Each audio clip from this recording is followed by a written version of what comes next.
Hello, hello, hello, bonjour et bienvenue dans ce quatrième atelier.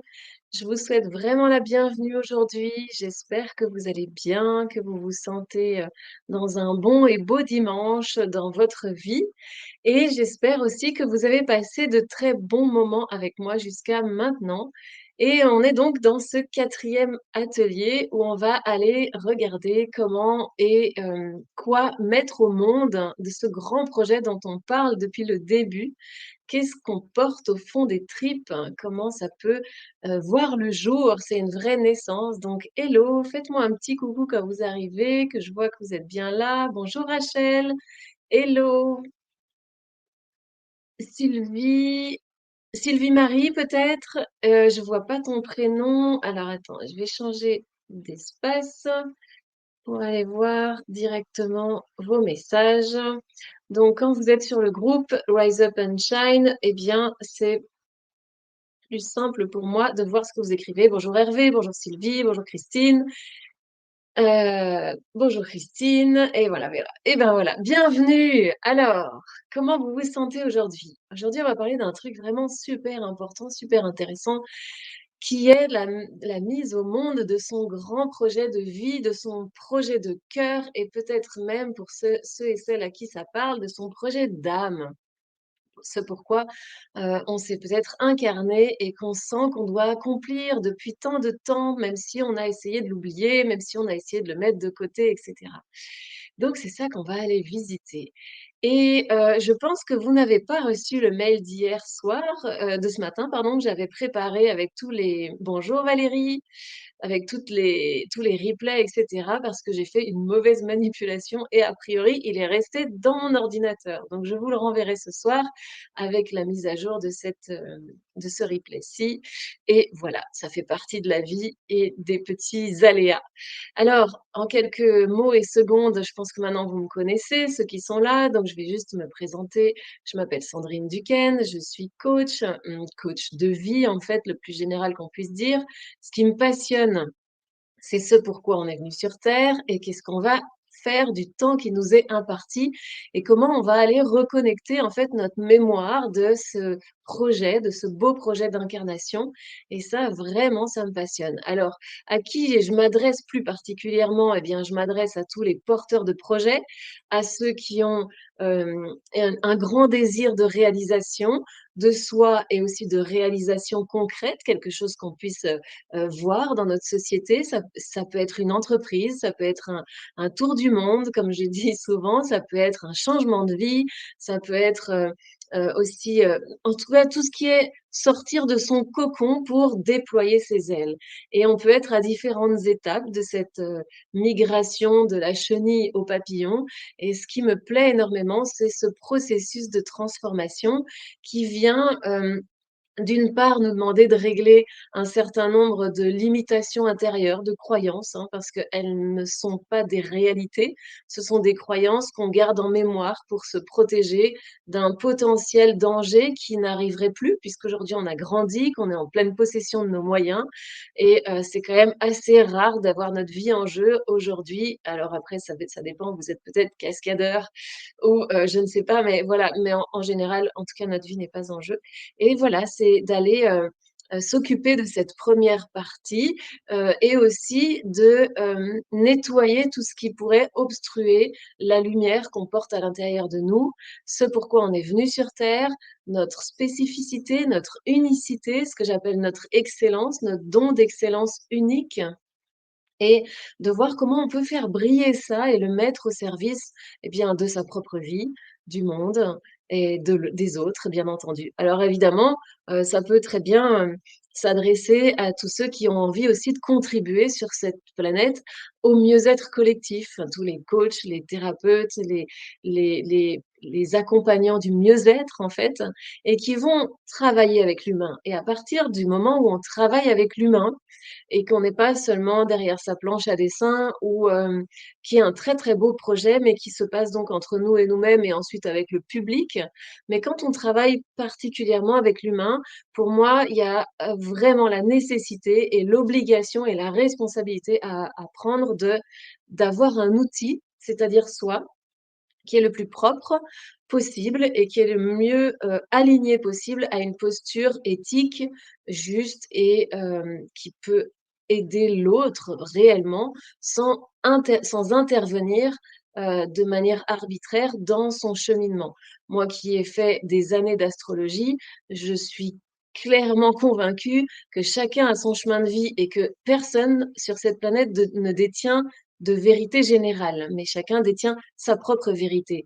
Et ça, c'est une très, très belle quête. Donc voilà, je m'adresse à tous ceux qui ont envie de faire cette éclosion et qui acceptent lors de cette éclosion, de cette transformation, eh bien, de changer leurs pensées, de changer leurs croyances et d'ouvrir leur puissance, leur lumière, parce que on est fait pour ça. Et c'est une histoire de nettoyage. En fait, on doit décapsuler tous les endroits qui bouchent, la radiation de notre lumière intérieure et qui vont donc en fabriquer un grand projet de vie, de cœur, d'entreprise, n'importe quelle forme vous lui donnez ou quel nom vous lui donnez, une mission d'âme comme vous voulez, mais qui vient contribuer au monde et la planète vit sa vie, mais elle est vraiment, très heureuse quand on joue notre note à nous. Donc voilà pour la présentation. Bonjour Olfa. Sylvie, tu ne sais pas où autoriser StreamYard. Effectivement, alors normalement c'est au-dessus de la vidéo. Écoute, j'ai mis mon téléphone comme ça je vois vos prénoms et je sais que c'est un peu pénible. Bonjour Grégoire, Valérie, j'ai dit bonjour. Bon, alors.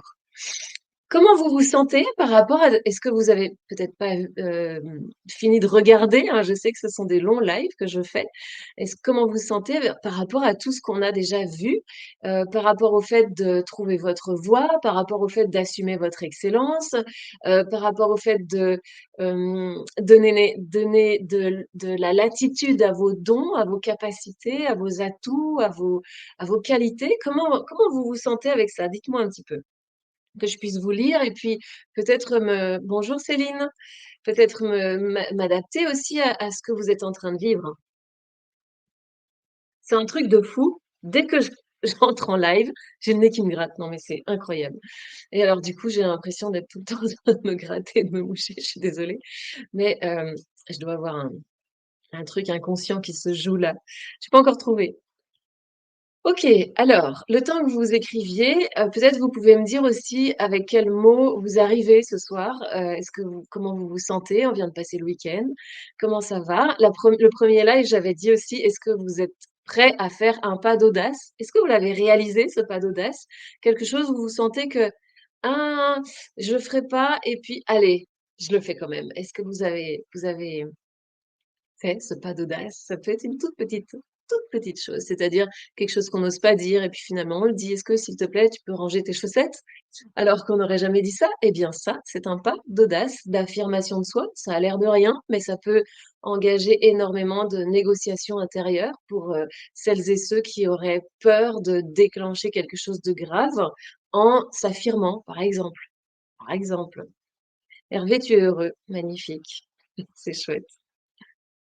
Oui, c'est fait. Ah, qui m'a dit ça? Olfa. Est-ce que, Olfa, tu veux dire un peu plus?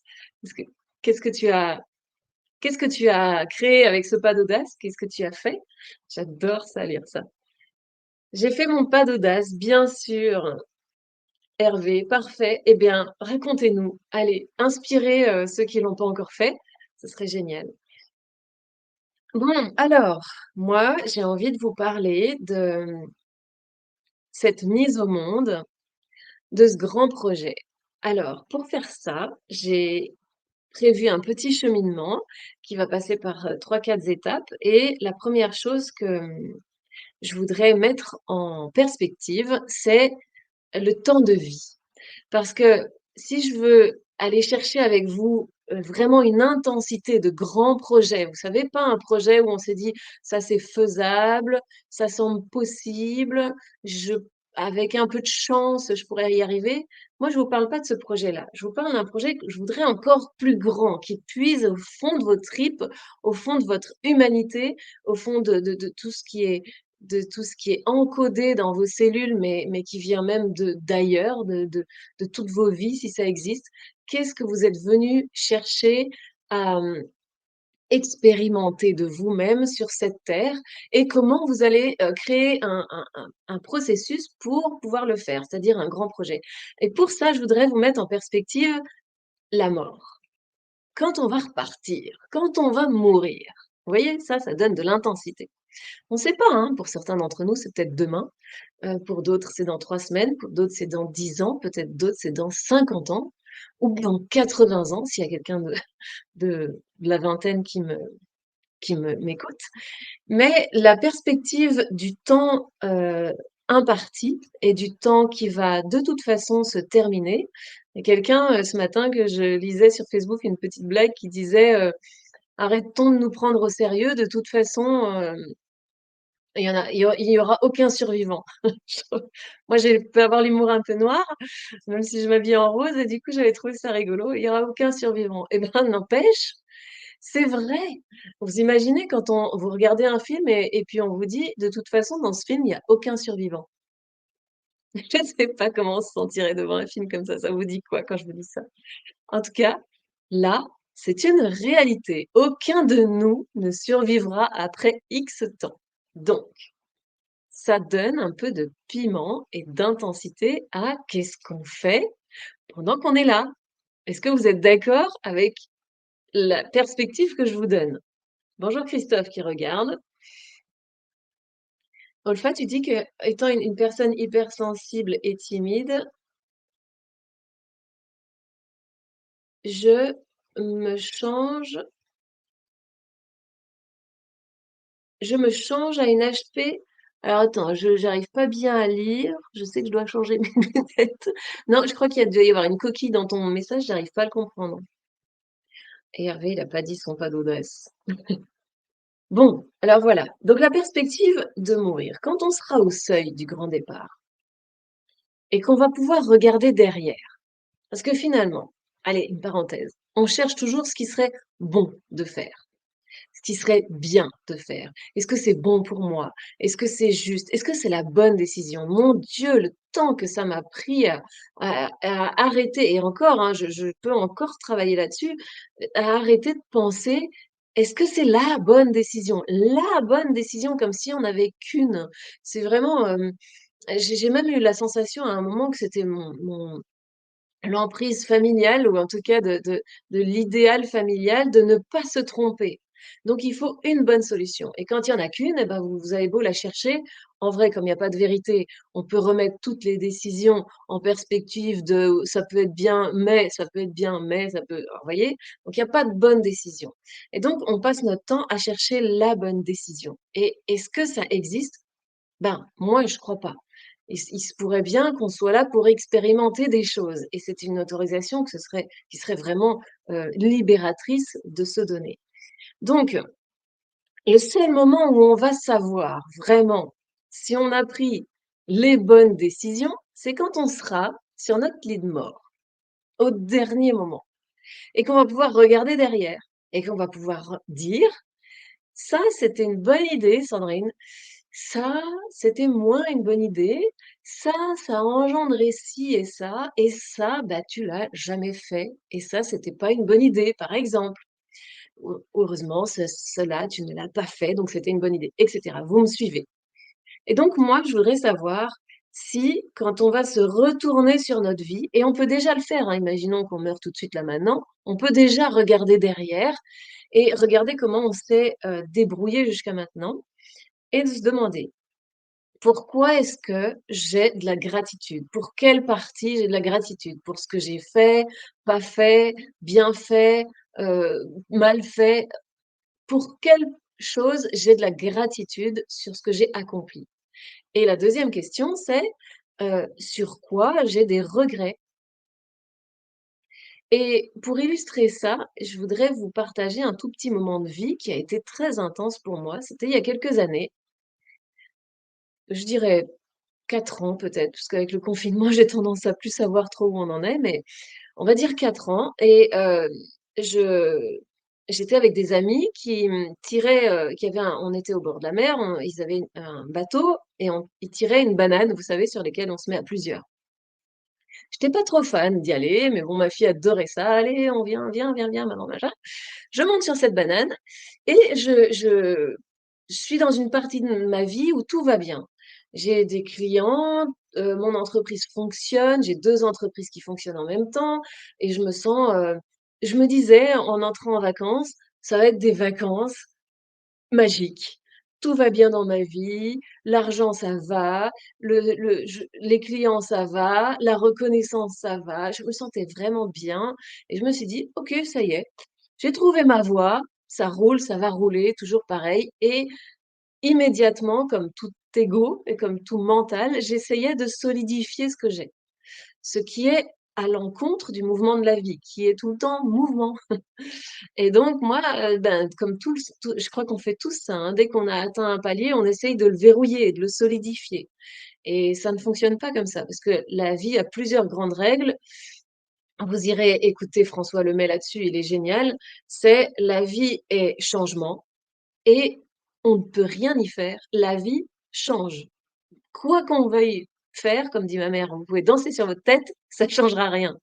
Et la vie est cycle. Et un cycle, les fans, nous, on connaît bien ça. Ça monte, ça culmine, ça redescend, ça plonge. Ça monte, ça culmine, ça redescend, ça plonge. Et c'est comme ça. Ça ne peut pas être régulé autrement par l'homme. On n'a pas le pouvoir là-dessus. Et donc, moi, j'essayais de solidifier le bien-être et la prospérité que j'avais à ce moment-là. Je monte donc sur ma bouée, pour en revenir à mon histoire. Bon an, mal an, j'avais pas trop envie de me faire mal, mais bon. Et puis à un moment, évidemment, c'est tellement puissant, puis c'est ça qui fait rire tout le monde, c'est qu'on se casse la figure. Et donc au moment où je tombe dans l'eau, on est donc 4 sur cette bouée, il y a, mon compagnon qui tombe sur moi, je pense que c'est ça qui s'est passé. En tout cas, sous l'eau, j'entends un grand crack dans mon dos et je je peux plus bouger, en fait. Donc je remonte et là, je dis: «Aidez-moi, aidez-moi, je peux plus bouger». Ils ont essayé de me remonter sur le bateau, c'était impossible. J'avais tellement mal à la de la tête, jusqu'en bas du dos, je ne pouvais plus bouger. Donc on m'a tractée centimètre par centimètre jusqu'au bord, jusqu'à ce que je puisse marcher et à partir du moment où je pose les pieds sur la terre là, enfin sous l'eau, je suis encore dans l'eau, je me dis: «Mais on est tellement fragile». C'est c'est j'ai cru mourir, en fait, à ce moment-là. Je savais pas encore que finalement, quelques jours après, ça allait se remettre avec, moult soins, mais à ce moment-là, je pouvais plus bouger mon cou, je pouvais plus bouger mon dos, je marchais je sais pas comment et je me suis dit: «C'est la vie est fragile, c'est horrible, je voulais faire tant de choses». Et ça a été une découverte alors que j'étais en train de tout border et de faire en sorte que ce que j'avais fabriqué continue tel quel, ça m'allait très bien. Et c'est à ce moment-là, au moment où je sors de l'eau et je me dis: «J'aurais pu mourir, je voulais faire tant de choses», et la voix me disait à l'intérieur de moi: «Tu joues petit». Alors que moi je me disais: «Cool, confortable, je vais rester comme ça dans ma vie, ça va continuer jusqu'à la fin, nickel, bonnes vacances, de l'argent pour faire ce qu'on a envie, consommer, machin, truc, tout va bien». Et ça a été une expérience, fulgurante, de sensation que tout pouvait s'arrêter et qu'au moment où ça s'arrête, la question cruciale, c'est: «Est-ce que j'ai accompli ce que je voulais?» Est-ce que ça vous parle? Est-ce que ça vous est déjà arrivé? C'est pas souvent, hein, qu'on croise la mort au mais ceux qui ont eu des accidents, même si après coup, je me sens pas avoir croisé la mort, mais en fait, au moment où je peux plus bouger dans l'eau, oui, il y a une fraction de seconde où je croise la mort et je sais pas ce qui va se passer ensuite de ma vie. Est-ce que ça vous est déjà arrivé? Je vais prendre le temps de lire vos messages.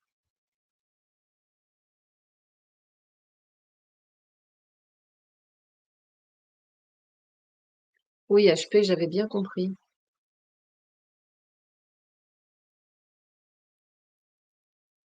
Ah, ça y est, j'ai compris, Olfa, merci. Ah, tu étais une personne hypersensible et aujourd'hui tu te transformes en une haut potentiel audacieuse. Magnifique, c'est beau.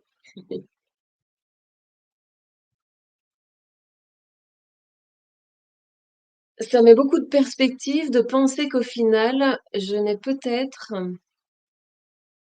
10, 15, 20 ans en bonne santé et c'est difficile de prendre action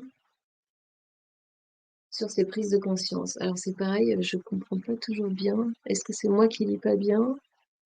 Le pas d'audace, je n'ai pas pris position pour ne pas me rendre à un événement pour lequel je suis engagée pourtant sur du long terme, car la sécurité dans l'accueil du public n'est pas du tout OK pour moi. OK. Hervé, donc tu as dit non, c'est ça, si j'ai bien compris?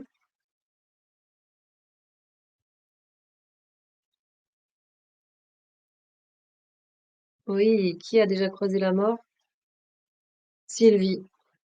Donc tu sais, tu connais Sylvie, ce moment hyper intense, hyper intense. OK, donc ça, c'était juste pour illustrer ce que par un morceau de ma vie. Moi, je trouve ça gai quand les autres, illustrent par des morceaux de leur vie, donc je l'ai fait. Oui, j'ai dit non, Hervé. C'est bien, forza. Vous voyez qu'on je ne sais pas si vous avez compris, je trouve que le mot est pas hyper beau, mais dans le titre, j'avais envie de ce titre forza, parce que c'est: «Rassemble tes forces. Allez, positionne, fais ce que tu as besoin de faire, fais ce qui est bon pour toi, fais ce qui est juste pour toi, rassemble tes forces». OK, donc voilà, je voudrais le mettre dans la perspective d'une vie qui va s'arrêter et d'arrêter de vivre comme si ça allait jamais s'arrêter, comme si on avait encore plein de temps, parce que c'est pas vrai. C'est pas toujours vrai en tout cas et il se peut que même si on finit à 100 ans, eh bien qu'on n'ait pas eu le temps de vivre tout ce qu'on avait envie de vivre.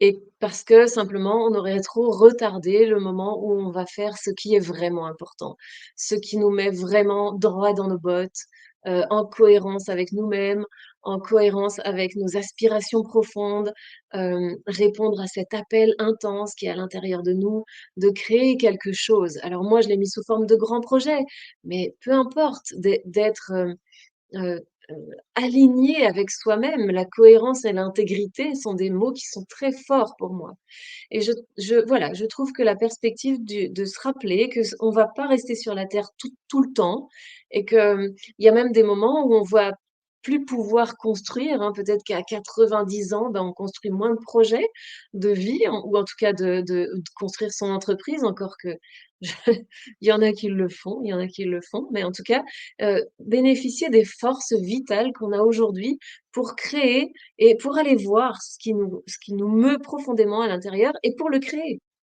le mettre au monde et c'est ça que j'avais envie de regarder avec vous.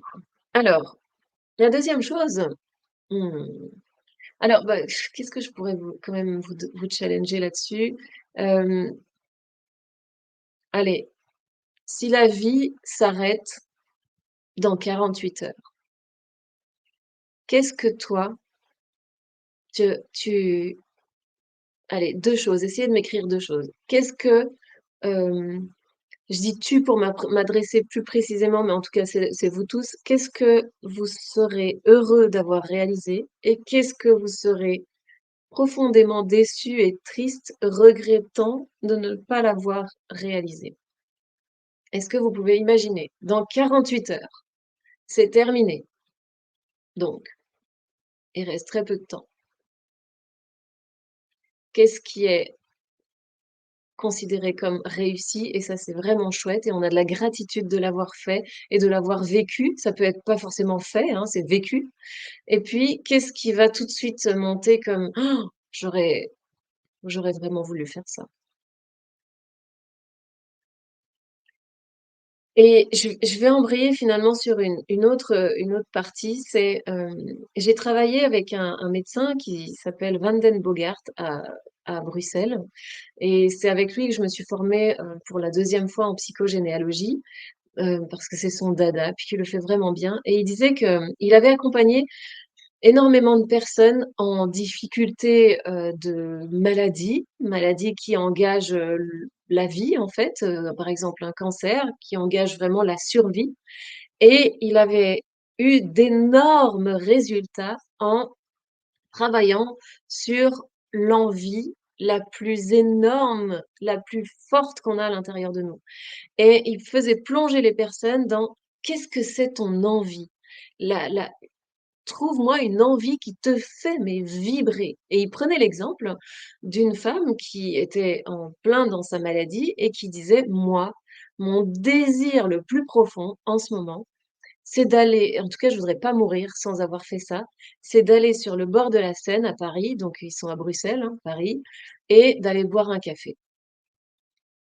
Voilà, c'était ça son envie. C'est ce qui me ferait le plus de joie et de plaisir. Et il lui dit: «Pourquoi tu ne le fais pas maintenant?» Et elle le prend au mot, elle prend ses clics et ses claques, elle prend le Thalys, elle traverse la frontière, elle arrive à Paris et elle boit son café au bord de la Seine. Je pense pas dire de bêtises, il me semble que cette femme-là a complètement guéri, en fait, après ça. Parce qu'elle a fait exploser, elle a déverrouillé les portes, dans lesquelles, elle se sentait, vivre une petite vie qui lui convenait pas. Jusqu'à ce que son corps, je fais des raccourcis, hein, vous triez dans ce que je dis, mais jusqu'à ce que son corps en fasse une maladie. Je veux plus vivre ce que tu me proposes. Ça me fait chier, ça me saoule, c'est pas drôle, on kiffe pas. Moi, j'ai jamais mes cellules qui vibrent, donc moi, je m'arrête. Enfin, je fais des cellules qui marchent pas bien, qui marchent à l'envers. Eh bien, ça peut être une vraie, une vraie secousse sismique dans l'être. Heu, Encore faut-il se prendre au sérieux là-dedans et évidemment travailler au niveau médical, mais pas que. Vraiment, je pense fondamentalement qu'on doit travailler au niveau du désir de vivre à ce moment-là. Et le désir de vivre, il est le plus proche qu'on puisse matérialiser, c'est le plaisir, la joie et l'envie. D'ailleurs, ça s'appelle envie, tout simplement.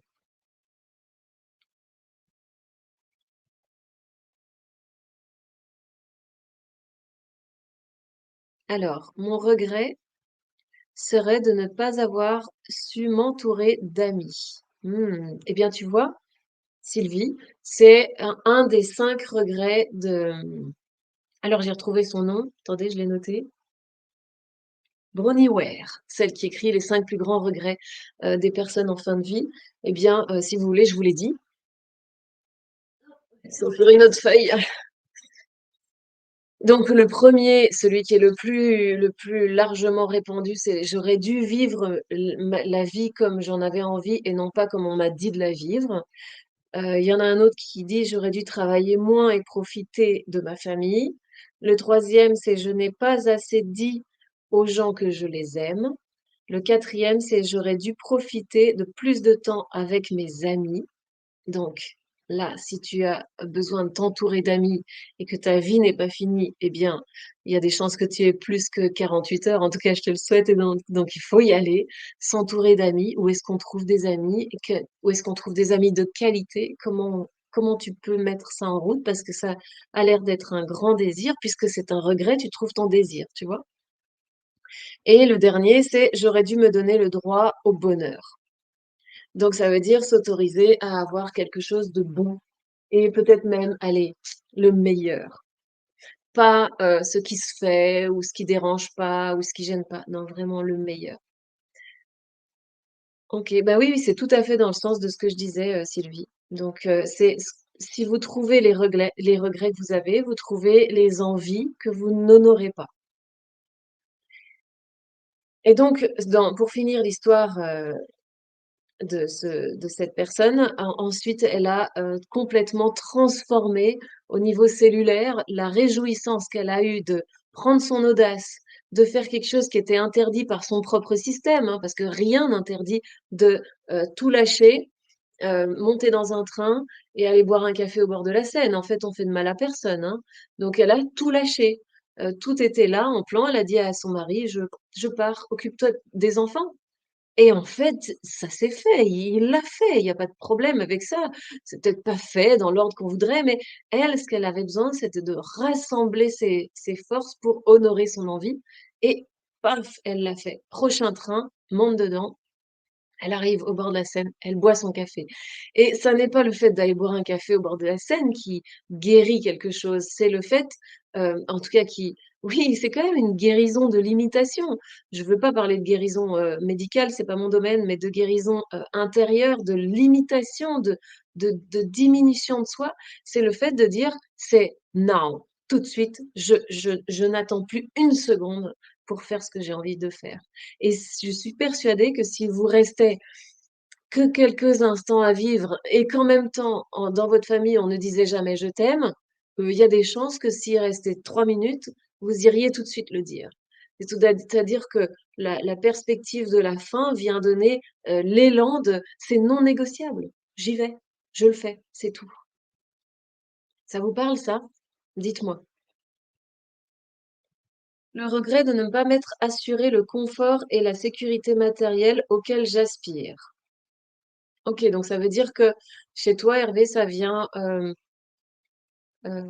percuter des limitations qui te disent peut-être que tu aurais pas le droit ou que pas trop vivre ou pas trop gagner sa vie et cetera. Est-ce que c'est ça?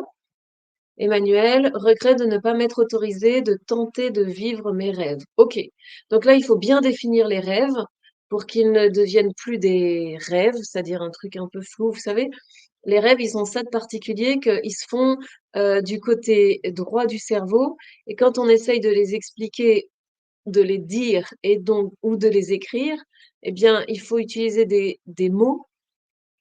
Et donc ça passe par le côté analytique qui est le côté gauche, il me semble que je me trompe pas et donc là, eh bien, ça on est comme, le rêve nous échappe. Ça vous est déjà arrivé ça? Vous voulez raconter un truc et puis en fait, c'est très présent à un niveau, sensoriel, on va dire, dans le cerveau, mais sensoriel et puis quand on veut le dire, bah, en fait, le fait de vouloir mettre son esprit dessus, hop, ça disparaît, ça devient flou, on n'arrive pas bien à expliquer et cetera. Est-ce que ça vous est déjà arrivé ça? Et donc, quand on a une idée de rêve, si on voudrait et que ce soit plus de la réalité que du rêve, il faut absolument le définir, le détailler, l'étapiser. Non, ça se dit pas. Le mettre en sous forme d'étapes et cetera, Emmanuel. Et tu aurais été heureuse d'avoir été là pour tes proches, donc ça, c'est quelque chose qui honore un besoin et un désir chez toi, de te rendre disponible. A priori, il y a peut-être un conflit entre les 2, c'est-à-dire, si tu es beaucoup disponible pour, tes proches, est-ce que ça veut dire que tu fais une négociation ou l'impasse sur, tes rêves, enfin tes désirs les plus importants, de réalisation personnelle? Ça, c'est intéressant d'aller le regarder. Je dirais pour ma part la difficulté liée au fait de ne pas assez croire en soi et de sans cesse se comparer aux autres plutôt que d'oser. Oui.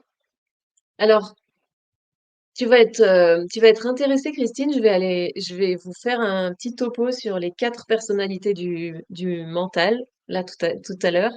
Et une des personnalités du mental, eh ben, elle fait ça. Elle arrête pas de comparer, d'argumenter pour qu'on bouge pas. Oui, moi aussi, hein, j'adore me comparer. Et du coup, ça me bloque, hein, enfin, j'ai tendance à me dire: «Oh, bah, c'est déjà fait, c'est mieux fait, nanana» et puis à ne plus le faire. Donc c'est vraiment une partie de soi qui dit ça et ça veut pas dire que les autres parties sont d'accord. C'est un racontage intérieur et quand, on peut sombrer là-dedans, hein, de dire: «Bah, non, en fait, oh là là, je suis pas assez bien et du coup, les autres ont fait déjà le truc et ils le font mieux, donc pourquoi est-ce que je le ferais?» Hem et puis et en fait, ça va pas durer hyper longtemps. C'est-à-dire que le mental l'emporte un moment, on sombre, on se sent nul et puis, 10 jours après, bah, on a toujours ce feu à l'intérieur et c'est très dur de dire non aussi à son feu intérieur donc ça fait une bataille sans fin. Hem et effectivement, je rejoins Hervé sur la liberté financière. OK. OK, oui. La liberté financière, c'est, aujourd'hui, on a un petit tabou, hein, quand même sur l'argent. On va même dire un gros parce aux États-Unis, on peut parler de l'argent. En France, on n'en parle même pas. Dire: «Ah mais je gagne super bien ma vie», c'est ça se fait pas, hein. Non, non, ça se fait pas. Dire que se plaindre qu'on la gagne pas assez, ça se fait. Mais dire qu'on la gagne bien, ça se fait pas. et ça fait très vantard, donc on a un vrai tabou avec ça. Or, l'argent, c'est notre énergie d'échange. On aurait pu prendre des cailloux, on aurait pu prendre des livres, on aurait pu prendre, je sais pas, du temps, des sourires, on aurait pu choisir n'importe quelle unité pour faire des échanges entre nous. On a pris du papier. Et ça me fait penser à une amie à qui je dis souvent, quand je dépense et qu'elle me dit: «Mais tu dépenses trop» ou de manière impulsive parce que quand quelque chose me fait envie, bah, ça m'arrive de: «OK, faisons-le, allez, on part en voyage et tout va bien» ou «On fait ci, on fait ça» et je dis: «Bah, c'est du papier». Moi, je trouve ça génial, cette société, quand je vois un magnifique pull hyper douillet qui va me faire un bien fou pendant des semaines et que je peux donner un morceau de papier et recevoir un pull, mais moi, je kiffe. Je dis: «Elle est géniale cette société. Je reçois un magnifique objet à la place d'un bout de papier. Mais moi, je te le donne le papier, il y a pas de problème». Donc il y a déjà, désacralisé cette histoire de papier et puis il y a aussi le fait que, cette énergie d'échange et de fluctuation, si on a peur de pas assez en avoir, ben, on le stocke et quand on le stocke, ben, on la bloque. Et du coup, moi, alors je dis pas que c'est ce qu'il faut faire. Attention, prenez ça avec des pincettes, à ne pas reproduire chez vous. Je vais mettre un petit logo en dessous.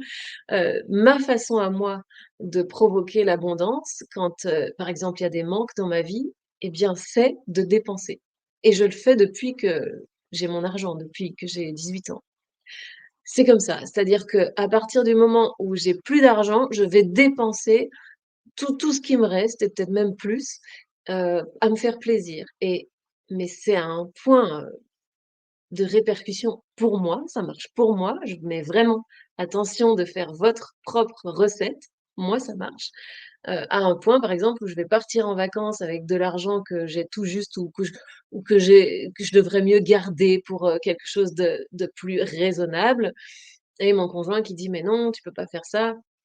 C'est comme ça que je fais. J'y vais, je kiffe, je profite, je dépense mon argent, je rends fluide cette énergie.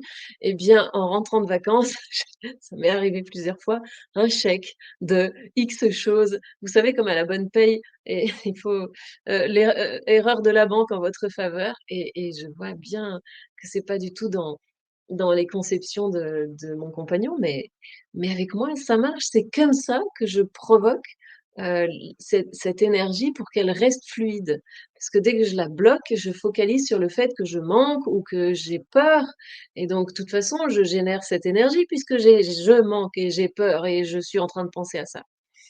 Bon, je digresse, mais vous me voyez, donc vous me comprenez. Donc effectivement, la liberté financière, l'autonomie financière et l'abondance financière, c'est à mon avis, le haut de l'iceberg, d'une fluidité intérieure qui se fait peut-être moins ou qui est interdite ou qui est pas trop vivre, pas trop faire, pas trop dépenser, pas trop avoir, le pas trop, vous voyez, le petit. Je j'irai dans cette exploration-là.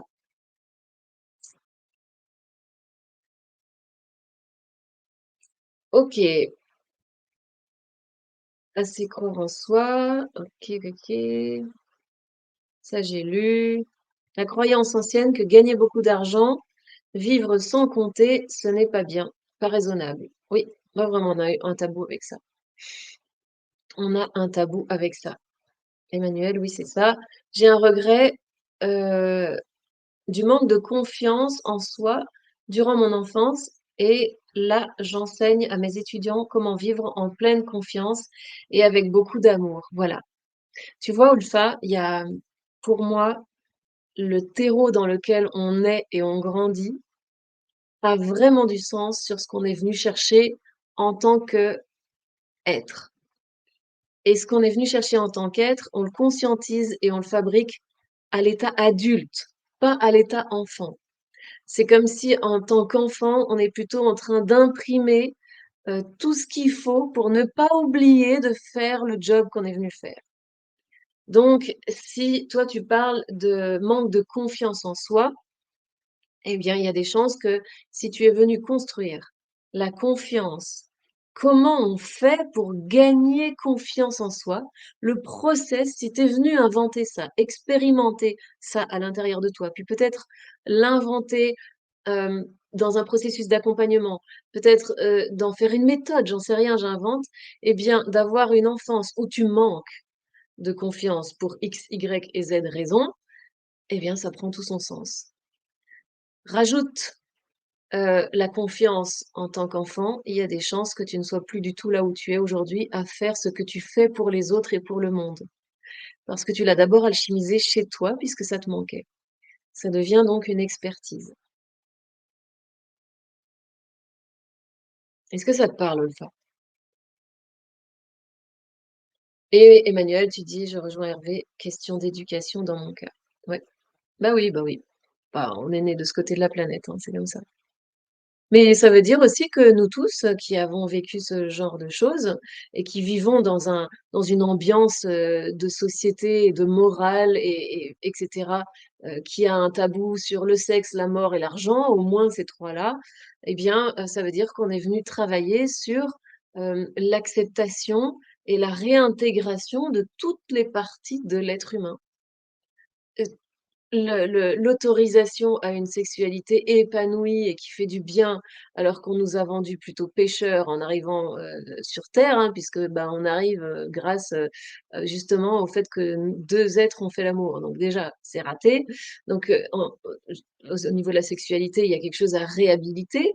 Ensuite, au niveau de l'argent, eh bien, c'est très mal vu et c'est très mauvais, ça pourrit les êtres et tout ce que vous voulez qu'on a entendu là-dessus. Donc il y a quelque chose à réhabiliter. Et au niveau de la mort, c'est exactement la même chose. Il y a des civilisations où la mort est une libération et on fait la fête. Il y a des civilisations où l'argent est est un faire-valoir de sa réussite personnelle et on honore ça et on le célèbre. Et il y a des civilisations où la sexualité est pas du tout une problématique. Tout le monde, c'est très ouvert et tout le monde se réjouit que tout le monde prenne son pied, voilà. Bah, chez nous, eh ben, on est venu s'incarner dans cet endroit de la planète et il y a des chances qu'on ait quelque chose à travailler là-dessus, de réouvrir avec des codes là, de mettre les bons codes dans les bonnes serrures pour ouvrir et libérer quelque chose avec ça. Tout à fait, OK. Bon, alors, qu'est-ce que par quel bout je continue? J'ai, je pense que la recherche de notre grand projet, il se fait vraiment au fond de nos tripes. C'est un moment qu'on doit prendre avec nous-mêmes et à aller regarder et se mettre dans cette perspective d'être sur son lit de mort. Qu'est-ce que j'aurais voulu faire? Il me semble que ça doit passer par un espace de rencontre avec soi-même, la réponse est jamais à l'extérieur à ce niveau-là. Parce qu'on peut avoir, on peut suivre, ce que, je sais pas, la société dit que ce serait génial de faire. Notre société, elle dit qu'on devrait avoir l'air épanoui sexuellement, avoir plein d'amis, avoir plein d'argent, avoir confiance en soi. Vous regardez les publicités, vous avez la réponse, hein, de ce que la société nous donne comme objectif. Par contre, elle est, fabriquée d'exactement l'ombre de ses objectifs, c'est-à-dire, tous les tabous. On devrait être censé les avoir, transgressés et réparés. Or, elle est tout le temps en train de nous dire que on peut pas, ça on doit pas, ça se fait pas et elle génère énormément de morale, hein, pardonnez-moi de vous de partager aussi franchement ma façon de voir les choses, mais la religion, moi qui j'ai fait heu, une magnifique retraite, hem, hem, sur la Torah, en fait et sur les 10 plaies d'Égypte et ce qui est marqué dans la Torah, qui est quand même l'ancêtre de la Bible, c'est de façon très particulière, hein, c'est très particulier ce qui est écrit dans ce grand livre sacré, puisqu'il y a ni voyelle, ni espace. Donc ça veut dire que le livre est écrit en un seul mot, du début à la fin et que c'est à nous de choisir où est-ce qu'on le découpe. Et chaque fois qu'on et de choisir aussi les voyelles qu'on va mettre là-dedans. Et bien, quand on fait ce choix, c'est un choix de responsabilité. Je décide de couper le mot à cet endroit et ça veut dire ci. Si je le coupe là, ça veut dire ça. Vous voyez? Eh bien, les textes saints ont été écrits d'une façon à ce que l'être humain ait le libre arbitre de choisir comment il le lit. Eh bien, les 10 plaies d'Égypte qui dit: «Ben, si tu fais pas ce que j'ai dit, bah, tu auras, des sauterelles qui vont venir manger tous tes champs et ensuite, te tout ce qui va te tomber dessus, des crapauds et cetera». Je ne sais pas si vous connaissez, je vais l'appeler légende, mais en tout cas ce texte. Eh bien, quand on le découpe autrement et c'est tout ce qu'on a fait, pendant cette retraite, eh bien on se rend compte que c'est pas du tout obligé que ce soit ça. C'est-à-dire que c'est un livre de développement personnel extrêmement, extrêmement puissant. Fais attention à ce que tu dis. Sois responsable de tes mots. Ne sors pas des crapauds de ta bouche. Alors les crapauds, en fait, ce sont les jets qui sortent tout seuls parce qu'en fait, on a mal géré notre émotionnel et nos blessures et nos blocages intérieurs. Et du coup, on va on va envoyer une flèche de vengeance envers l'autre qui, lui, se permet de faire ce qu'on n'a pas osé alchimiser à l'intérieur de nous. Et donc, je me suis rendu compte que ce texte sacré avait été complètement détourné d'une certaine façon, ou en tout cas tourné, choisi d'être interprété d'une certaine façon par l'Église. Et l'Église s'est servie de cette interprétation-là pour nous donner toute notre morale. Il y a quand même je vais même pas dire centaines d'années, à mon avis, c'est moins de 100 ans, allez, peut-être, allez, on va dire une centaine d'années, on achetait des bons pour avoir le droit d'aller au paradis. C'est-à-dire qu'on avait tellement peur d'être mauvais et de pas faire ce qu'il faut, même si on vivait chichement, petitement, qu'on faisait tout ce qu'il faut, qu'on était asservi, et cetera, ça suffisait peut-être pas et on faisait des économies sur la nourriture pour pouvoir s'acheter des bons à l'église qui garantissaient qu'on allait au paradis. Regardez d'où on vient. Regardez tous les verrous que nos ancêtres ont tranquillement, enfin tranquillement, ont en tout cas fait sauter les uns après les autres et nous en sommes à de nouveaux verrous, des verrous énergétiques, des verrous de en fait, je pense qu'on est dans le niveau de la puissance de soi. Je suis puissant sur moi, je suis mon propre maître. Je suis intègre avec ce je suis mon propre juge, je suis ma propre autorité et aujourd'hui on parle de souveraineté. Et il y a des gens dans notre société qui vont pousser la souveraineté jusqu'à dire: «Je ne veux pas du nom qu'on m'a donné». C'est dès que je nais, on me donne un nom, une carte d'identité, un numéro de sécurité sociale. C'est comme une vache, clac. Et ces personnes-là disent: «Ben, moi non, je reprends ma souveraineté. Je suis ce que je suis et je ne me comporterai pas comme vous avez décidé que je dois m'appeler, suivre les cases et cocher, toutes les tous les préceptes qu'on me donne de suivre». Il y a des gens qui vont jusque-là. Un jour, j'ai rencontré un homme qui disait je lui demande son nom pour s'inscrire. On était dans un salon et il voulait travailler avec moi, il voulait tra et donc je lui demande son nom et il me dit: «Je n'ai pas de nom». Je me suis sentie con, je lui ai dit: «Mais comment je vais faire pour vous inscrire?» Et en fait, c'était la première fois que je rencontrais quelqu'un qui assumait pleinement sa souveraineté. Il payait un de ses amis m'a expliqué après qu'il payait même pas ses impôts et que ci et ça, enfin tout un fond. Je suis pas une spécialiste de ça, mais je me suis dit: «Waouh, il y a des gens qui vivent complètement un autre paradigme que moi». Et quelle est la différence visible entre lui et moi dans un salon bio? Ben il y en a pas. Il s'habille, il vit, il vient, il échange, il mange, il dort et il a fait des choix fondamentaux que moi je croyais même pas qu'ils existaient. Je sais pas jusque pourquoi je suis allée jusque-là, mais en tout cas, donc voilà, c'est se relier vraiment à ce qu'on porte à l'intérieur de soi et décrasser tout ce qu'on a reçu. Que ce soit de la morale, de ce qui se fait, de ce qui est bien, de ce qui est bon, de ce qui est mal, de ce qui est moche, de ce qui est mauvais. Qu'est-ce qui est fait partie de la morale, de l'éducation, c'est-à-dire nous, on a toujours fait comme ça, on s'en est sorti. Il vaut mieux pas péter plus haut que son cul, vaut mieux pas aller voir là où on a papier, vaut mieux pas, dépasser, le cap, vous savez, il y a eu de grands explorateurs, hein, dans notre vie, dans notre, société et dans cette, dimension-ci et je crois que c'est en 1434, quelque chose comme ça. Il y avait c'était un Portugais, c'était un explorateur portugais et à cette époque-là, on disait que la terre était plate et que si on dépassait ce cap, on tombait. Et il n'avait de cesse de vouloir aller dépasser ce cap.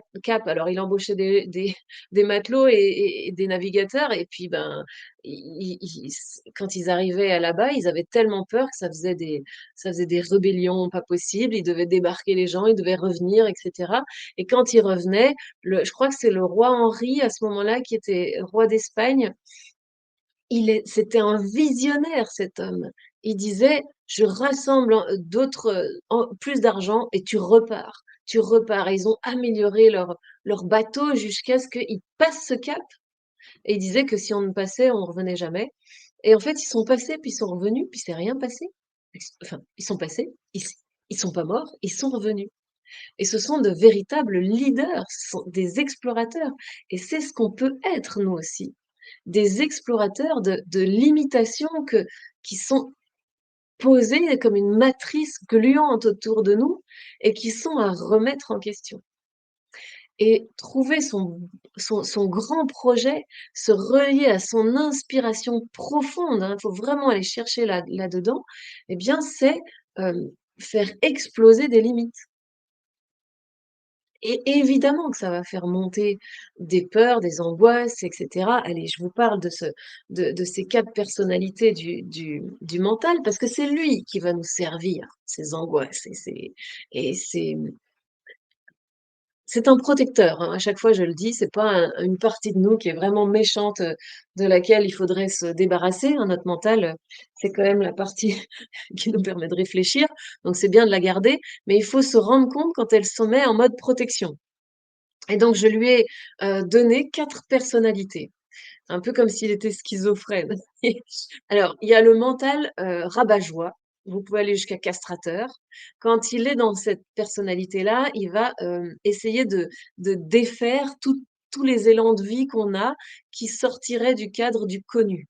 Donc il va dire: «Bah non, cette formation ou bien, ce coaching ou bien ce projet ou bien changer de vie, mais franchement, non, ça a pas l'air si bien que ça. Puis si ça se trouve, tu te leurres, on peut pas tout avoir dans la vie. Puis souviens-toi, puis finalement, on est quand même bien, reste là où on est». C'est un peu comme, une maman un peu trop protectrice qui voit son ado partir, puis qui dit: «Mais allez, reste encore un peu», mais il a tendance à casser, en fait, les élans de vie. Donc ça, c'est le côté, castrateur, si vous le voulez fort, ou rabat-joie.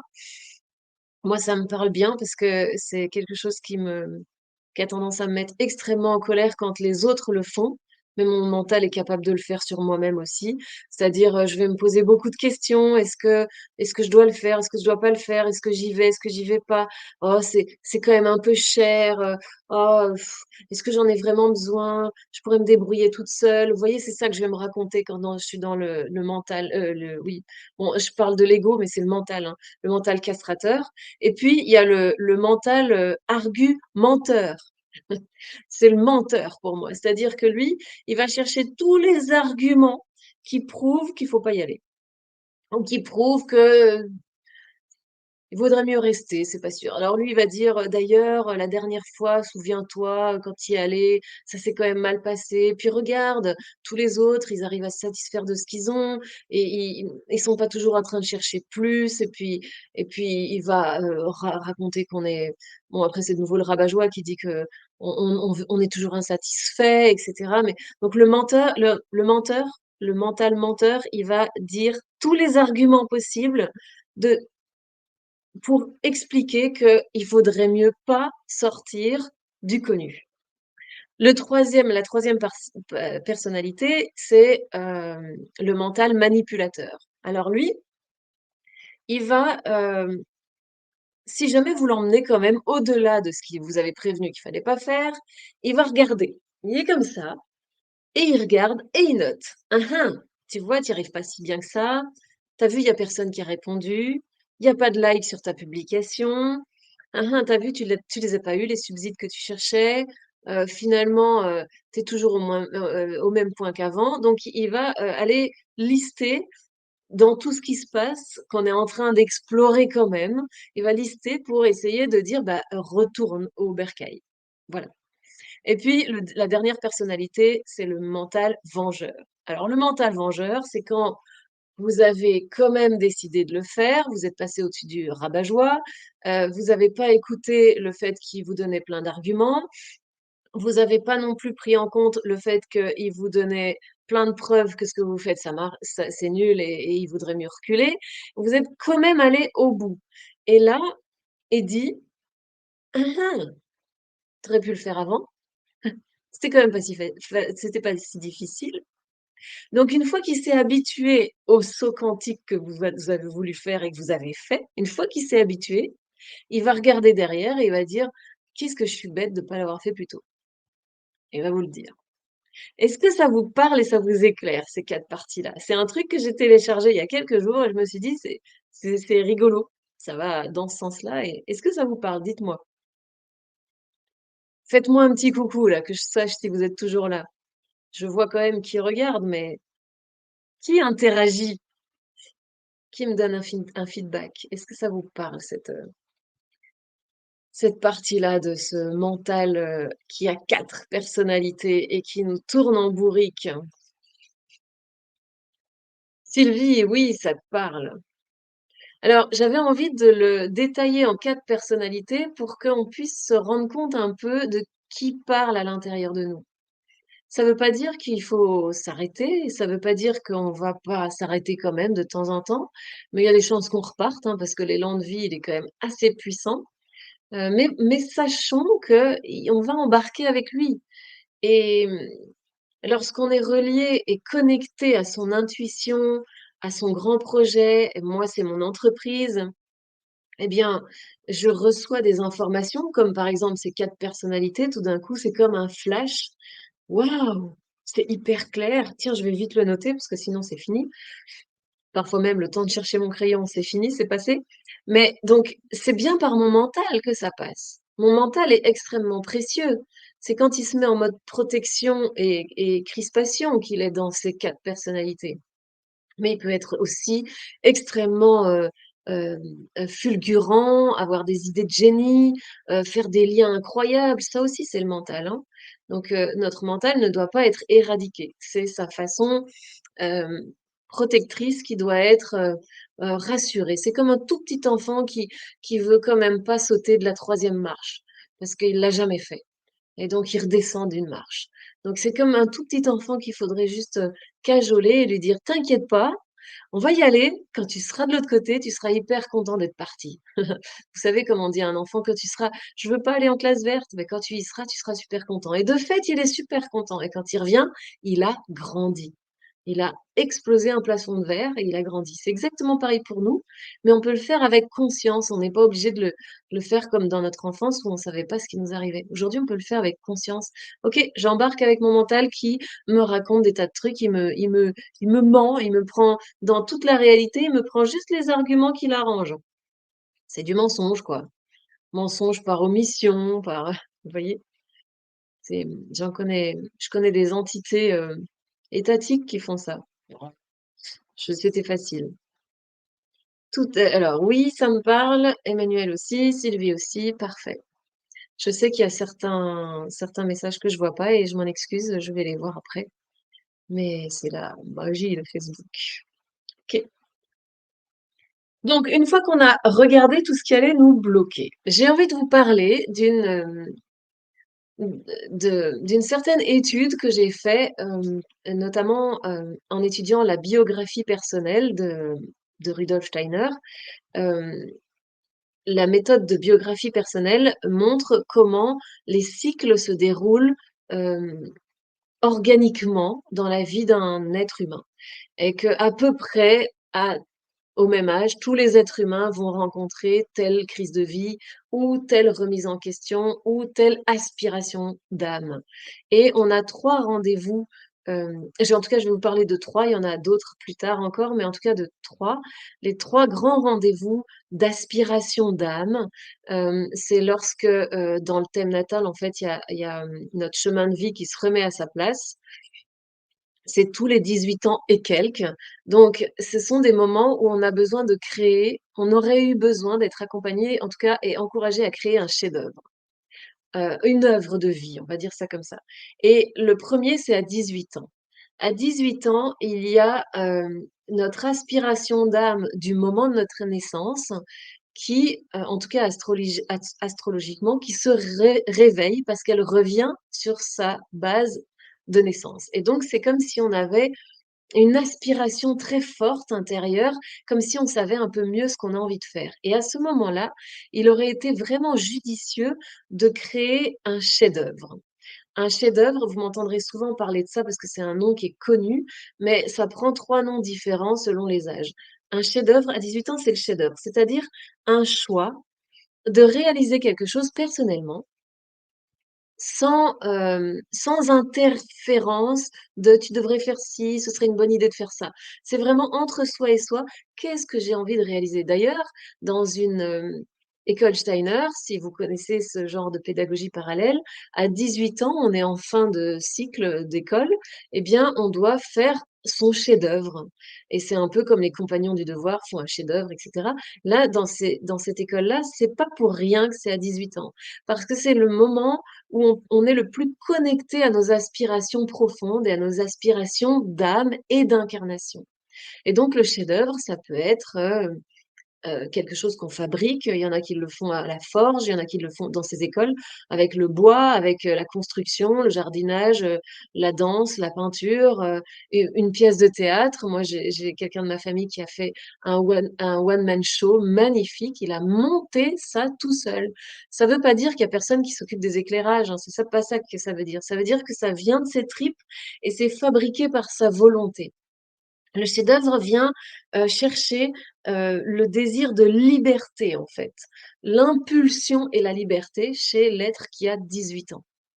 Plus ou moins, hein, je vous donne un âge parce qu'il faut donner un âge, mais à peu près. Donc voilà ce qu'on aurait dû, explorer à ce moment-là, c'est de réaliser quelque chose sans limitation et en s'appuyant sur soi pour aller ancrer cette force de vie. À 37 ans, deuxième retour de ce désir de vie et d'incarnation et là, à 37 ans, on est plutôt dans un tiraillement entre le passé et l'avenir. C'est-à-dire qu'on a, on pourrait rester toujours comme on a fait, on pourrait rester dans les codes de la société, on pourrait: «Oh, puis si on continuait comme avant?» et en même temps, il y a un tiraillement vers l'avenir. C'est quand même une période de vie où la spiritualité, en tout cas, cogne à la porte. On n'est pas obligé d'ouvrir, mais à partir de 33 ans, elle commence à cogner à la porte. C'est-à-dire qu'on peut plus que seulement réaliser du matériel, on a besoin que ça ait du sens et à 37 ans, ça prend vraiment beaucoup plus de force et donc on a quelque chose qui nous attire, qui nous inspire à réaliser ce qu'on appelle, trouver un sens à sa vie et là, ça s'appellerait plutôt, une œuvre solaire. C'est-à-dire, on est à l'apogée de nos compétences, de nos qualités, de notre, vie, active et donc qu'est-ce qu'on pourrait réaliser là? C'est souvent un moment où on pourrait, créer une entreprise qui a du sens, qui va, la question, c'est vraiment le sens de la vie. Qu'est-ce que je fais là maintenant? J'ai rempli toutes les cases. Vous savez, la carte postale, je vous parle souvent de la carte postale, j'ai rempli. On m'a dit qu'il fallait faire des études, je les ai fait. On m'a dit qu'il fallait trouver un boulot, je l'ai fait. On m'a dit qu'il fallait trouver, un compagnon de vie ou une compagne, je l'ai fait. On m'a dit qu'il fallait que je fasse des enfants, puis que j'ai une maison, puis que j'aille au ski, puis que j'ai un beau téléphone. Enfin bref, j'ai rempli toutes les cases et puis à 37 ans, en général, on a finalement rempli un tas de trucs, ou on a peut-être pris sa liberté depuis longtemps, hein, je sais pas, mais en tout cas, c'est un moment où le sens de la vie se pose et ce serait une œuvre solaire. Qu'est-ce que je peux faire? Toute l'énergie, en tout cas, est là pour se relier à son grand projet de vie et puis ça reviendra encore à 56 ans, et ça va questionner c'est plutôt un âge où on ouvre quelque chose de plus, encore plus spirituel, c'est-à-dire la bonté, la reliance avec les autres, avoir une utilité, hem, pour la communauté, et cetera et j'ai marqué quoi? Oui, l'utilité dans le monde, d'avoir, un sens, oui, mais aussi une contribution. Ça devient hyper présent à ce moment-là et beaucoup moins porté sur soi, mais porté sur la contribution et là, ça s'appellerait une œuvre de sagesse.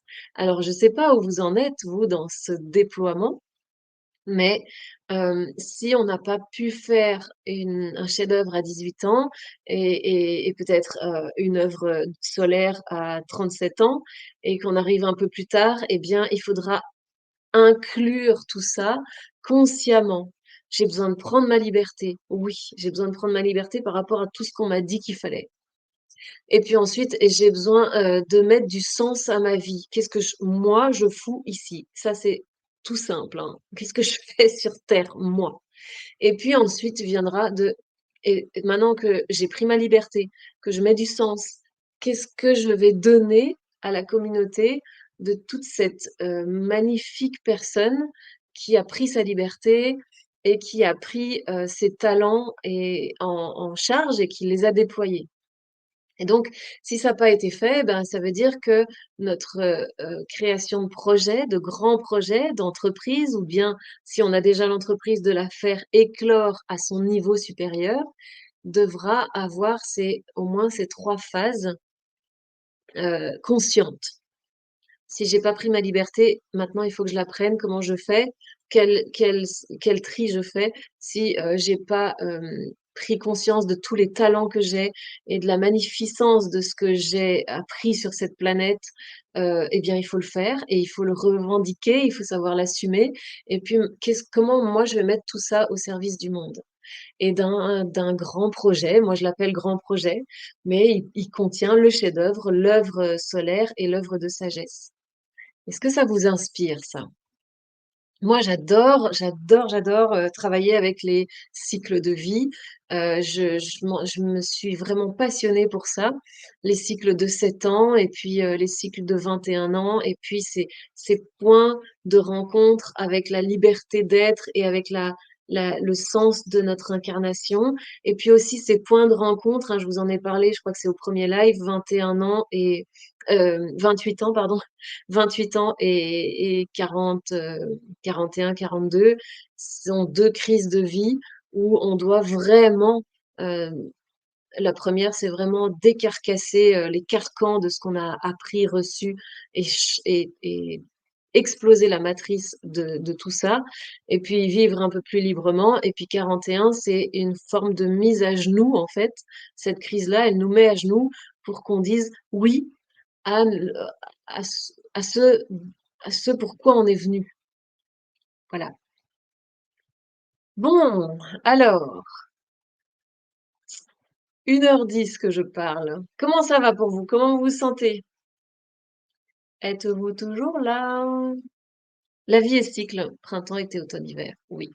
28 jours pour nous les femmes, et cetera, et cetera.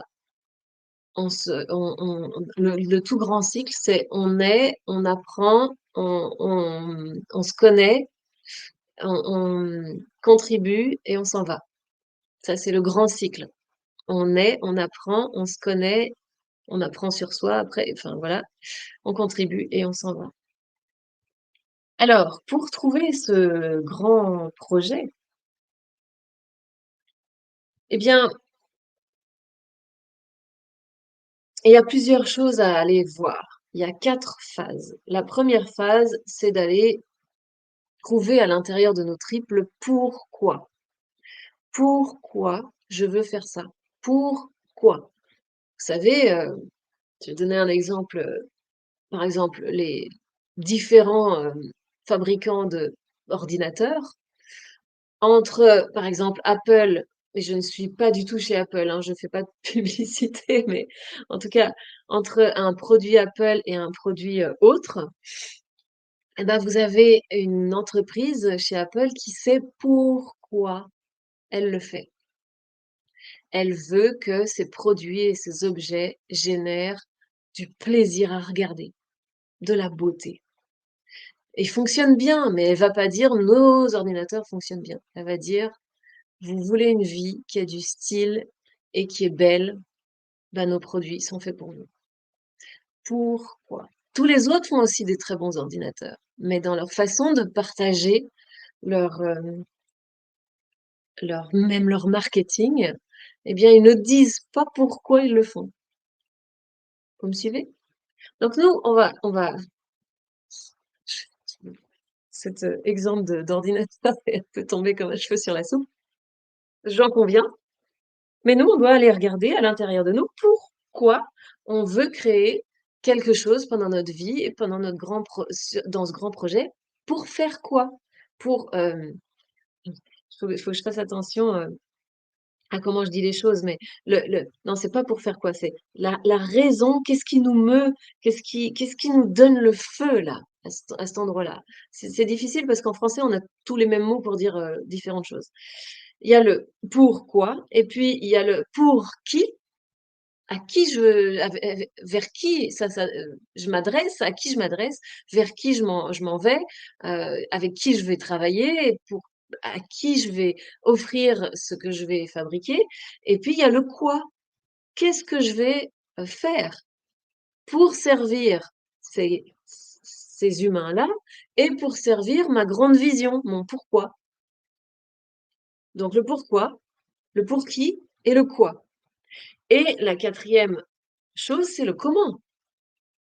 Comment je vais vers ceux vers qui je veux m'en aller avec mon projet, vers ce que je veux accomplir, donc ma grande vision et ce que je veux faire. Comment je m'y prends? Donc il y a ces 4 phases qui sont pas forcément à faire dans cet ordre, mais si vous commencez par le comment, ben, c'est compliqué. C'est là où on va se dire d'ailleurs, «Oh là là, mais comment je vais faire? C'est trop compliqué, je connais pas la technique, je sais pas comment me rendre visible» et cetera. Là, vous êtes trop tôt. Qu'est-ce qui vous brûle les tripes? Et ma première grande vision, quand je l'ai écrite, je l'ai surtout axée sur là où j'ai envie de vivre, comment j'ai envie de me sentir, donc axée sur moi. Et puis elle m'a fait vibrer, hein, franchement, j'ai tripé, hein, à écrire ça et je me suis dit: «Je vais travailler pour ça. Donc qu'est-ce qu'il me faut pour réaliser ça? Ben, de l'argent. OK, je vais travailler à faire de l'argent. OK, comment? Bah, je vais faire ci, ça». Et en fait, je me suis essoufflée très, très vite parce qu'il me manquait le pourquoi. Pourquoi je me lève? Qu'est-ce que je veux regarder sur mon lit de mort en disant: «Je l'ai fait, c'était ça que je voulais faire, je l'ai fait».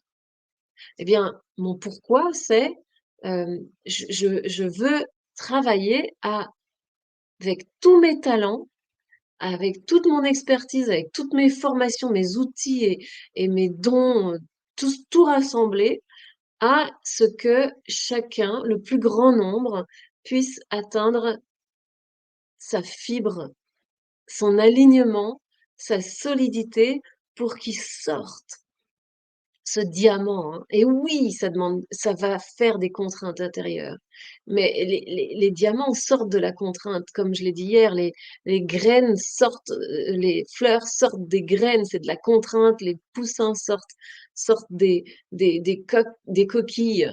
Eh bien, les papillons sortent d'un cocon, mais les enfants sortent d'un ventre. C'est toujours sous la contrainte qu'on fait un passage d'un état à un autre et on éclot.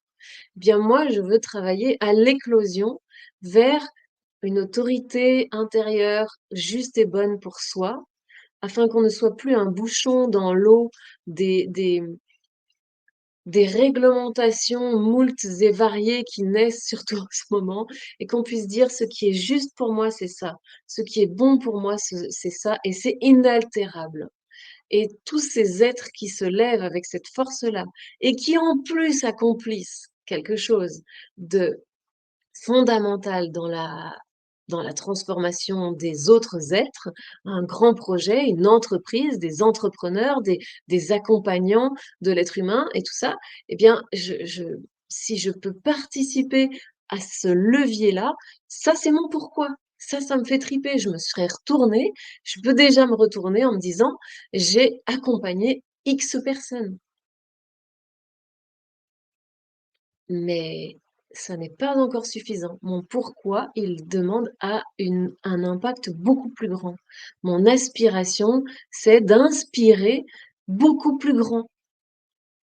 Et c'est pour ça que je me lève. Et si il y a un bel endroit de vie qui se présente pour moi, pour que je me sente bien et que j'aille peut-être même, mais que j'aille d'ailleurs le chercher, cet endroit de vie, et que l'argent arrive parce que je fais ce pourquoi je suis faite, eh ben c'est génial. Mais mon vrai pourquoi, c'est pas d'avoir une belle maison dans un bel endroit du monde. En tout cas, pour moi, c'est pas ça. Donc, il faudrait aller vous chercher dans les tripes votre pourquoi. Et puis, votre quoi, qu'est-ce que vous allez faire pour servir cette vision?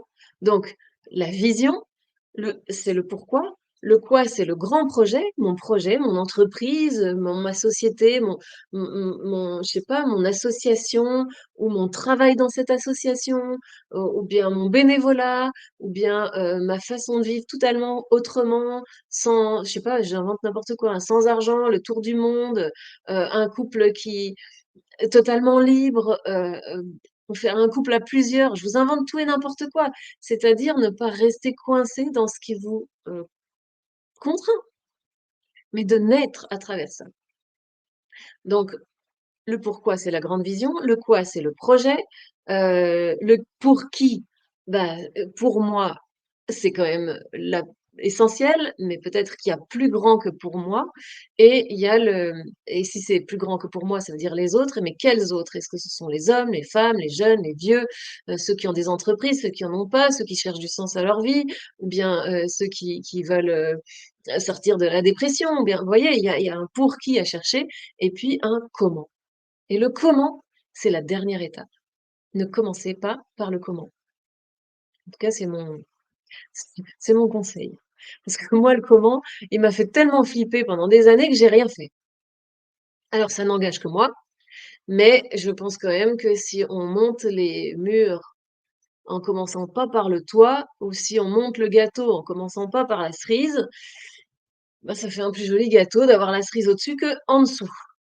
Hein, parce qu'une cerise qui tient un gâteau, bah, elle peut se dire: «C'est vachement lourd». Bref, j'arrête dans mes délires. OK.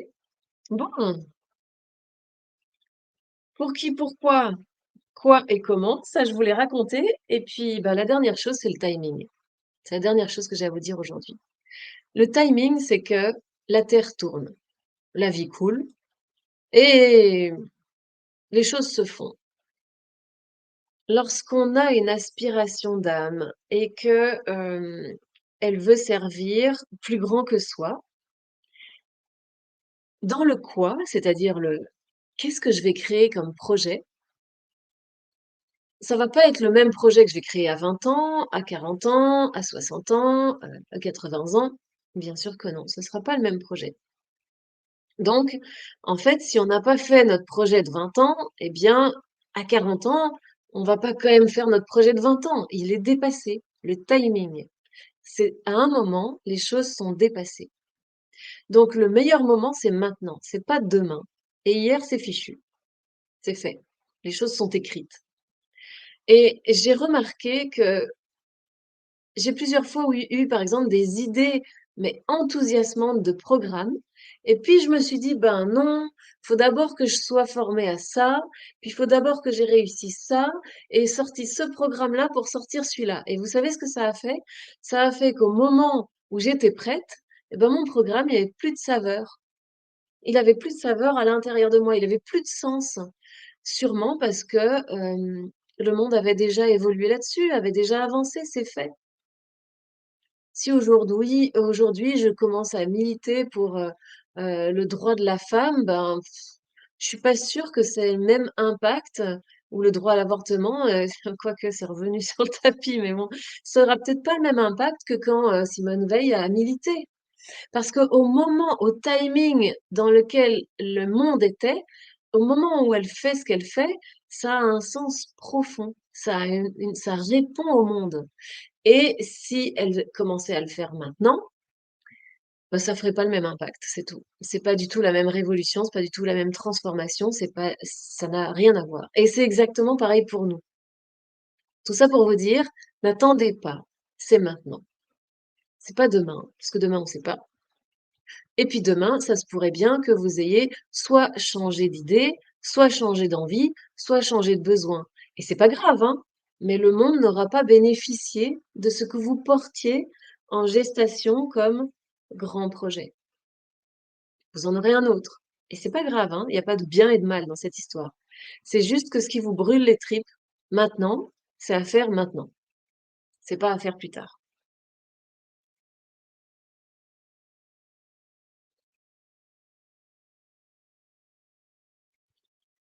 Ok, je regarde mes notes, mais je suis pas mal, hein. Je vous ai tu ah oui, juste une dernière petite chose, mini chose. C'est un témoignage personnel. Attention, lorsque vous allez vous connecter à votre inspiration, attention au parasitage. Le parasitage, pour moi, c'est les vidéos, Facebook et la télévision, pour moi.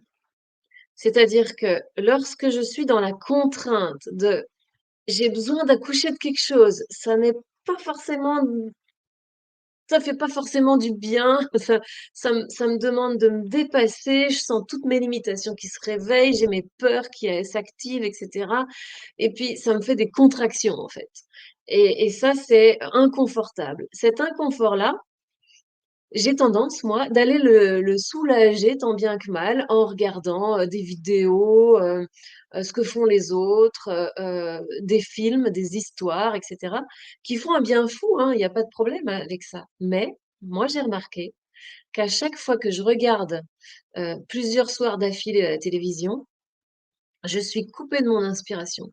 J'ai plus d'informations. J'ai plus d'informations qui me viennent. Alors les infos à la télé, ça je regarde jamais, hein, mais alors jamais. Alors ça, pour moi, c'est une pollution, énergétique, électromagnétique, spirituelle, physique, mentale, tout ce que vous voulez. C'est un vous voyez, ça, c'est un mental menteur. C'est-à-dire que c'est un choix dans la réalité de prendre tout ce qui est, appétant et plutôt glauque et puis de vous faire un journal TV. C'est mon avis, hein, mais alors complètement je l'assume. Donc je vous parle même pas de ça, je vous parle de films qui alors hier, j'ai regardé un film, ça m'a fait un bien fou, il était super drôle, mais si je vais plusieurs jours d'affilée regarder la télévision, je me coupe complètement de mon inspiration. Dites-moi si vous, ça vous fait ça, si vous avez déjà remarqué.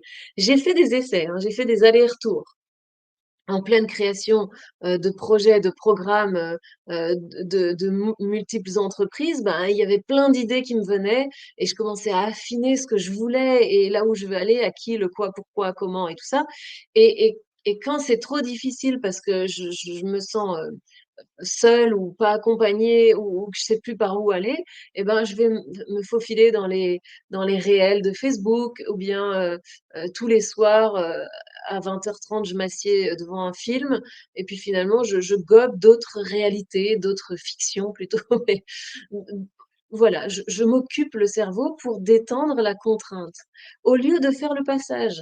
Mais en fait, au bout de 4 jours, eh bien, je reviens quand même dans mon passage. Donc c'est un accouchement à rallonge et c'est vraiment un écueil pour moi. Donc je vous partage mon expérience personnelle et de regarder comment, pour vous, ça fait résonance ou pas. Est-ce que vous êtes pollué? Et est-ce qu'il faut, reprendre le focus sur, qu'est-ce que je suis en train de faire? Qu'est-ce que je veux? Qu'est-ce que je désire? Et moi, je reçois énormément de d'informations, de connexions, cérébrales. Alors moi, je considère que c'est ma connexion à mon entreprise qui fait ça, mais beaucoup d'informations, tiens, des idées, des choses à faire et je vous disais, hein, parfois ça peut m'empêcher de dormir et ben, quand je regarde la télé, je dors. Il y a plus du tout cet accès-là. Heureusement, quand j'arrête, ça revient. Mais voilà, autant en être conscient. Christine, tu dis: «Oui, ça me parle beaucoup. J'ai 37 ans». Super, et voilà. Et je ressens cet appel très fort. Magnifique, c'est génial Christine d'avoir quelqu'un qui est pile dans qui illustre justement exactement pile cet âge-là. Donc, en ce moment, plus ou moins quelques mois, tu as ton retour, de nœud nord sur celui que tu avais quand tu es né et donc c'est quand tu es né, ça a défini ton aspiration de vie et il est de nouveau au même endroit, donc il est en train de faire résonner comme si c'était comme une porte énergétique qui s'ouvrait pour que tu reçoives toutes ces beaucoup plus de conscience sur toutes ces informations d'envie, d'aspiration et cetera. C'est un moment magnifique. Oui, j'ai remarqué cette situation d'inconfort et cette tendance à s'éparpiller dans les réseaux sociaux pour se libérer de la souffrance, de la contraction. Alors, j'ai appris à rester focus, mais c'est bien, en passant, voilà. Moi, j'ai réussi, parfois je désinstalle Facebook et puis je dois le réinstaller à chaque fois que je veux faire quelque chose ou alors je dois aller sur mon ordinateur. Faut que ça me casse les pieds parce que sinon c'est tellement facile, mais même aux toilettes, on a Facebook, c'est un truc de fou. J'ai heureusement, moi, il rentre pas dans ma chambre, mais bon. Je n'ai pas de télévision, je suis désabonnée de Netflix. Waouh, Hervé, tu sauvé par rapport à moi, ça c'est sûr. Christine, exactement. Voilà, mes amis, comment vous vous sentez? J'ai quand même réussi à faire 1 heure et demie. Ça doit être mon timing organique. Alors, demain, on se retrouve pour que je vous donne les 2 clés, d'activation pour, ouvrir le champ des possibles et ce sont 2 clés qui sont extrêmement précieuses et puissantes. Je suis même en train d'en rajouter 2 parce que je vais les inclure dedans, mais en tout cas, ces 2 clés sont fondamentales. Je suis ravie de partager ça avec vous et et j'espère que vous avez été inspirés par ce live. Dites-moi un peu avec quels mots vous repartez aujourd'hui? Je n'ai pas Facebook sur mon smartphone. Parfait. Olfa aussi, ça te parle énormément. Et je me rends compte que je vous ai laissé, à force de parler, très peu d'espace pour poser vos questions. Hem, Demain, je vais essayer vraiment de faire plus court pour que vous ayez un espace, pour venir poser vos questions, peut-être même en live si vous le sentez, mais au moins par écrit, que je puisse, répondre le mieux possible à toutes vos questions. Alors ce que je vous rappelle, c'est toujours la même chose, c'est-à-dire qu'il y a un chouette concours et que vous allez pouvoir, avoir la possibilité en invitant dans mon groupe, toutes les personnes qui ont besoin de recevoir le message que vous venez d'entendre pendant 4 jours. Invitez-les dans le groupe, c'est très simple. Moi, je comptabilise tout ça et je vous offrirai à tous ceux qui ont le plus invité et ces invités, la possibilité de vivre 5 jours, un peu comme on fait maintenant, mais sur le thème de s'autoriser la joie et d'expanser cette énergie extrêmement puissante. Je vais donc publier les travaux du jour, j'espère que vous les trouvez bien. Vous pouvez me rejoindre dans le groupe WhatsApp qui est dédié à ça, où vous pouvez donc partager vos travaux et avoir un feedback de ma part.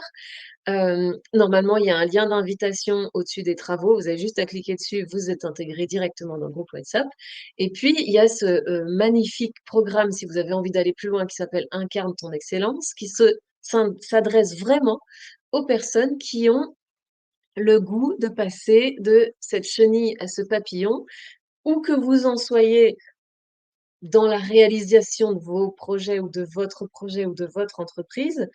J'ai un goût particulier de travailler avec les personnes qui travaillent avec l'humain parce que j'ai le goût d'accompagner, la libération des blocages et d'accompagner à fabriquer, à construire une posture la plus solide et la plus ajustée possible parce que quand on accompagne, d'autres êtres humains, on ne peut pas se permettre, hem, de ne pas savoir ce qui se joue à l'intérieur de soi et de ne pas, incarner et prendre la responsabilité d'une posture éthique. Mais ça peut être toute autre sorte de projet. Ça peut être un projet de famille, ça peut être un projet d'enfant, ça peut être un projet de tour du monde, ça peut être un projet de création d'une entreprise qui fait de l'artisanat. Quel que soit là où vous en êtes, c'est que vous avez le goût de passer à l'étape supérieure, c'est-à-dire déployer vos ailes. Vous êtes en état de chenille, vous sentez que ça a besoin de s'expanser et vous voulez casser les plafonds de verre et activer les codes d'autorisation d'être librement. d'être et de faire librement. Et ce programme Incarne ton excellence, il vient d'ouvrir ses portes. Vous avez le lien normalement un peu partout.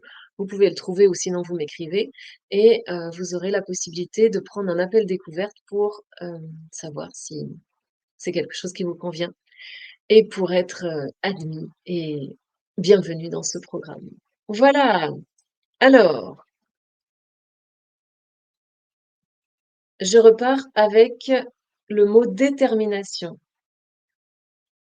Reboosté, Emmanuel. Merci de vos mots. Ben, moi, je me sens, bien ancrée.